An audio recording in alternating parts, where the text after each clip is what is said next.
नमस्कार दोस्तों, स्वागत है द स्पिरिट लेंस में। कल अंतर्राष्ट्रीय राजनीति के क्षेत्र में बेहद अजीब सी घटना घटित हुई जो इससे पहले कभी घटित नहीं हुई है।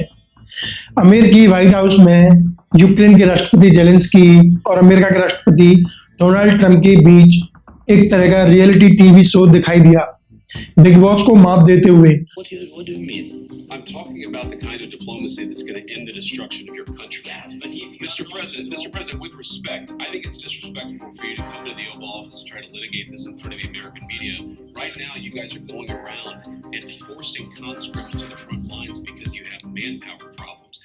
ऑस्ट्रेलियन बिग बॉस को मात देते हुए या ब्रिटिश रियल टीवी को मात देते हुए ये एक रियलिटी टीवी शो था।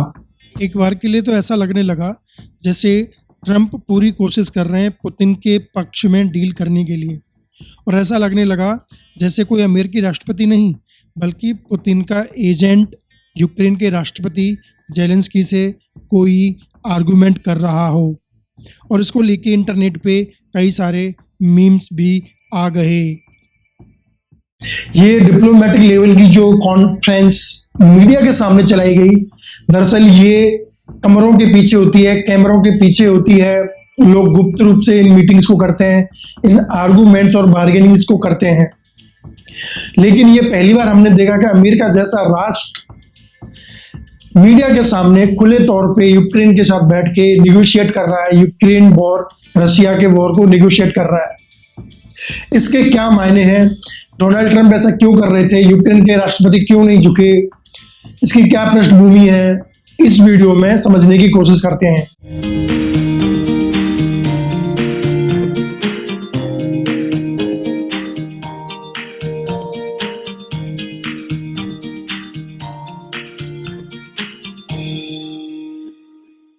कहानी में घुसने से पहले छोटी सी स्टोरी जान लेना जरूरी है जो इस कहानी को पूरी तरीके से समझने में हमारी मदद कर सकती है। 1918 के रूसी क्रांति के दौरान यूक्रेन रशिया से अलग हुआ। उससे पहले यूक्रेन यूएसएसआर का ही हिस्सा था। इवन मैं आपको बताऊं, यूक्रेन को लिटिल रशिया के नाम से जाना जाता था। 1930 के दशक के बाद 1930 के बाद यूक्रेनियंस या यूक्रेन कहा जाने लगा। यूएसएसआर से अलग होने के बाद 1918 के बाद यूक्रेन ऐसा नहीं है कि उसका रशिया से पीछा छूट गया था, नहीं, समय समय पे रशिया ने वापस यूक्रेन को अपने अंदर मिलाने की कोशिश की, जिसमें सबसे पहली कोशिश थी 1921 में। सोवियत फौज ने यूक्रेन पर आक्रमण कर दिया और उसका लगभग 2/3 हिस्सा अपने अंदर मिला लिया। इसके बाद 1932, इसके बाद 1945 यानी सेकेंड वर्ल्ड वॉर। इस समय पे सोवियत रूस द्वारा प्रयास किया गया। आपको बता दें, ये जो युद्ध है फरवरी 2014 में शुरू हुआ था, लेकिन इसमें मेजर डेवलपमेंट्स पिछले 2-3 साल में काफी आए हैं। अब बात करते हैं इस हुए घटनाक्रम की। अंतर्राष्ट्रीय राजनीति का विद्यार्थी होने के नाते मैंने ऐसी घटना कभी नहीं देखी है कि खुले तौर पे मीडिया के सामने इस तरह की बहस की जाए, आर्गुमेंट किए जाए। ऐसी क्या कारण रहे कि ये मीडिया के सामने डोनाल्ड ट्रंप को करना पड़ा? वो अपने देश की जनता को क्या दिखाना चाहते थे, क्या नहीं दिखाना चाहते थे? एक फोटो मैं आपको दिखाता हूँ और इसमें हम बॉडी लैंग्वेज पढ़ने की कोशिश करते हैं। अगर आप इस फोटो में देखते हैं तो ट्रंप की आंखें झुकी हुई हैं, ट्रंप के जो विदेश नीति के सलाहकार हैं वो बैठे हुए हैं और जेलेंस्की अपनी मुद्रा में बैठे हुए हैं, तनके के मैं नहीं झुकूंगा। अच्छा, इसमें एक बात समझने लायक है कि जेलेंस्की क्यों नहीं झुके जबकि अमेरिका उनकी लगातार मदद करता आ रहा है। देखिए, यहाँ पे दो बातें हैं। हम वाकिफ हैं कि दुनिया में अगर 2 सुपर पावर्स का नाम लिया जाएगा तो उनमें अमेरिका, रशिया है, उसके बाद चाइना है। ये सुपर पावर्स का प्रभुत्व जमाने का दौर चलता रहता है, कभी कोई ऊपर कभी कोई ऊपर। लेकिन फिलहाल जो दुनिया है वो 2 ध्रुवीय व्यवस्था में बटी हुई है। एक तरफ अमेरिका है, एक तरफ रूस है, और वहीं चाइना उनको टक्कर देता आ रहा है मल्टीपोलर वर्ल्ड बनाने के लिए। और इसमें जेलेंस्की को अच्छे से पता है कि यूक्रेन का रशिया में जाना रशिया को प्रबल बनाएगा, वैचारिक स्तर पे, राष्ट्र के स्तर पे और डिप्लोमेटिक पावर के स्तर पे।